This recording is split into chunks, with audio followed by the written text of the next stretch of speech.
Welcome to Fireside Giants. My name is Alex, brought to you by Empire Sports Media. My friends, have a few interesting topics I want to discuss today regarding Daniel Jones, Joe Schoen of the Buffalo Bills. Of course, we've talked about him in recent days. He's interviewing with the Giants to be a potential general manager candidate. Well, he is a candidate, but maybe he will be the general manager of the Giants moving forward. And he had his interview on Wednesday morning, and apparently he crushed the interview. He's the one to beat right now. So pretty exciting stuff. The Giants have some pretty great names: Adrian Wilson, Quentin Wilson. There's a bunch of really great guys. Ryan Poles from the Chiefs, Adam Peters from the 49ers. They have put together and comprised a really, really nice list of general manager candidates that I'm excited about. And I know that would bring some really great talent to this team. Their track record speaks for itself. We know we did a video yesterday on Adam Peters and Mike McDaniel, the OC for the 49ers, and really what he's done to overhaul that running game. And if you ever watch the 49ers, you watch their offense, they have one of the most modern run styles in the league, from the blocking scheme to the players they utilize. Elijah Mitchell was a 6th-round pick this past year, and he's almost over 1,000 yards. He's been tremendous. I think he has 945 yards, something close to that, in just 11 games this season, and 6 total touchdowns, 5 of them rushing, 1 of them receiving.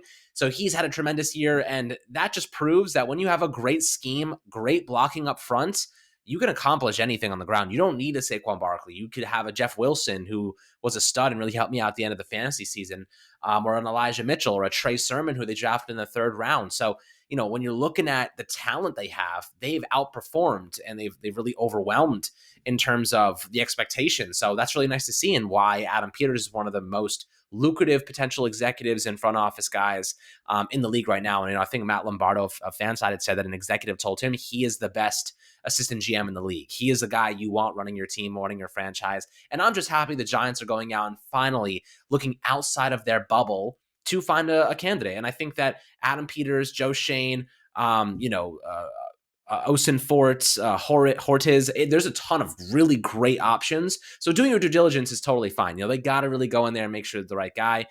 Joe Schoen obviously is one of the top ones. He's the one to beat right now. He crushed the interview process. That was the first interview the Giants conducted, and he did a great job. So he could definitely be the next GM of the Giants. Now, what do you bring over Brian Dable? People are trying to pronounce it.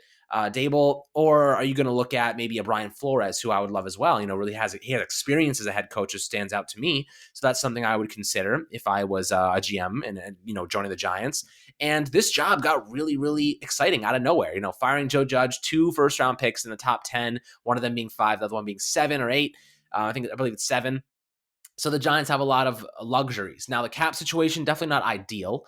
But the decision to go with Daniel Jones for a season or not, that's really the main topic I want to discuss for the next couple of minutes, because Daniel Jones is this kind of question mark overhanging the Giants organization. What do you do with Daniel Jones? Now, a report just came out from NBC that Daniel Jones won't clear, he won't be healthy enough to actually go through contact drills until August. Right. So that might be a problem. He is not expected to be cleared for contact until August. So Daniel Jones himself said it's more of a weeks thing than a months thing. But, he's not the one making these decisions. It's the training staff, and they're doing MRIs, doing all these different things to make sure he's healthy. But neck injuries, if you recall, David Wilson back in the day ended his career prematurely. Now he's a running back, so it's a little bit different. But Daniel Jones, he was supposed to be out a week, 2 weeks, and then suddenly he's out for the season. Suddenly he can't have contact for 4 weeks or 4 months. And then, wait, what's going on here with Daniel Jones? Can we trust him? Can he be the future of this team? That's a big question mark. Is he still the future of this team? And a new GM may come in here and say, maybe not. Maybe we want to go with a quarterback like Kenny Pickett out of Pittsburgh. Maybe we like Matt Corral out of Ole Miss. Maybe we like Malik Wills. There's a lot of different quarterbacks that could be enticing for a new GM. Maybe they want their own guy. Or arguably they go, hey, you know what? Screw that. Let's wait until 2023. Let's trade back, gather draft capital, and go after a CJ Stroud or a Bryce Young. That's also definitely possible. Brian Flores was connected to Deshaun Watson before the whole thing. So maybe Brian Flores comes to New York, and suddenly maybe Deshaun Watson gets rid of all these legal issues, and the Giants are like, hey, let's go trade for Deshaun Watson. Now, personally, I don't want all the baggage that comes with that, but he is a guy that overhauls a team. So, something to consider. Personally, I think the Giants go heavy into the draft with offensive line play. They really upgrade that spot, and then they prepare for a young quarterback to come in with the right situation, because Daniel Jones came into the league. The offensive line was trash. His receivers were not good. His defense was on the fritz. So he really was never put in a position because to actually succeed. And now there was Joe Judge for that matter. Dave Gettleman really messed this thing up entirely. And now a new GM has to come in and fix the whole thing. But, can we trust Daniel Jones? I think that the way the Giants should view Daniel Jones is an interim quarterback, right? Do you pick up his fifth-year option? Personally, I don't think so. I don't think you can. Not with what we've seen in the injury concern. The neck injury is serious. Do you want to commit $21 million, $22 million to a quarterback who you don't even know can stay healthy right now because he has a severe neck injury that won't even allow him to take any contact until August? Maybe he'll be fine. Maybe he gets hit again and suddenly something wrong happens, a nerve damage, and then he can't play ever again, and you still owe him all this money guaranteed. So I don't necessarily want to take the risk of going full force into giving him a fifth-year option. So the way I would proceed with if I'm a Giants general manager is I look at Daniel Jones and say, okay, he can be our stopgap, but we have to go and get a legitimate backup just in case he gets injured again or he can't play. Maybe you go out and get a Malik Willis if he drops to the second round, or if he's in the end of the first round, you trade up and get him because he can come in and play and you can start to try and build around him, and he has high upside. So that's a thought.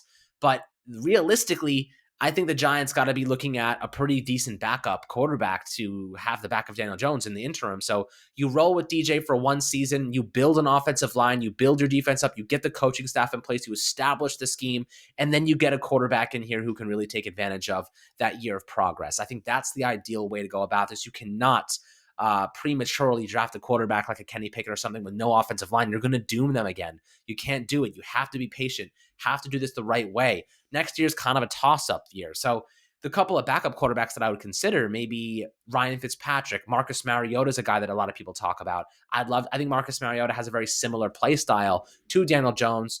And I think that he'd be a good backup. No more Mike Glennons, no more Jake Fromm's. Let's go get somebody who can actually play and win a game if possible, if need be.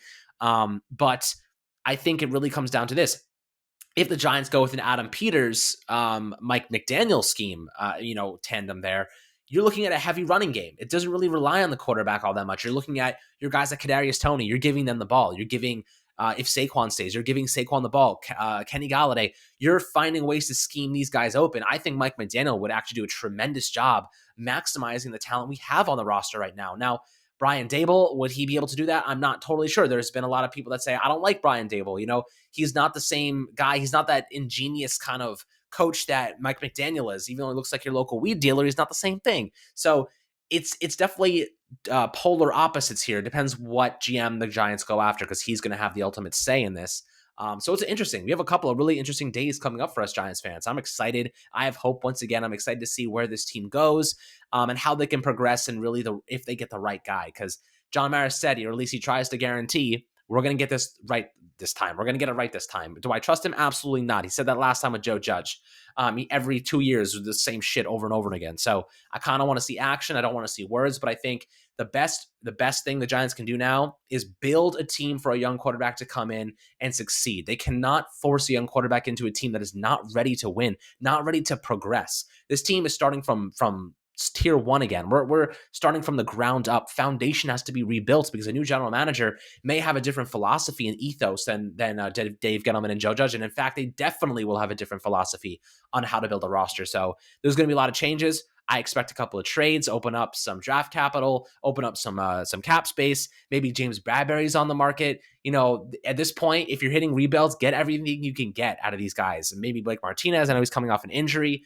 But the young guys, key foundational pieces, Andrew Thomas, Xavier McKinney, Azeez Ojulari, and Kadarius Toney. I think those guys are your key pieces. Maybe you go and try to trade Kenny Galladay. I don't know what they're going to do, but there's maybe Leonard Williams is on the trade block. They're going to have to find ways to get more draft capital and hit the reset button and kill the draft. That's going to be the main thing for me, Giants fans. But I hope you guys enjoyed this episode. Just taking a look at some different segments, different topics to discuss, because there's a lot of stuff to digest and a lot of stuff to break down in the coming weeks and days. Really, there's a lot going on. But any new news we'll have to you guys ASAP. As always, instantaneous reactions and news and updates and breakdowns. We got you guys covered as always. Have a fantastic day. And I hope you guys enjoyed the episode. Make sure to like and subscribe below and catch you guys on the next one.